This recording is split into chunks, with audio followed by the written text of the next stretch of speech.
Hello, today we have a quick and easy tutorial for you. How to change your Windows username.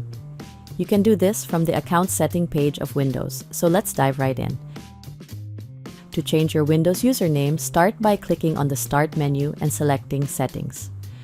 Once in the Settings menu, scroll down and click on Accounts. This is where you'll find all the options related to your user account.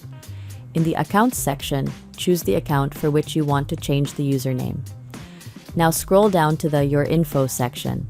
Here, you'll see your current username. To change it, click on the Manage My Microsoft Account link. This will open your Microsoft account page in your default web browser. Log in if prompted and find the Edit Name option. Here, you can update your first and last name, make the desired changes, and click Save. Your Windows username will automatically be updated. Once you've saved the changes in your Microsoft account, return to the Windows settings. Your updated username should now be reflected here. If not, give it a moment and try signing out and signing back in to sync the changes.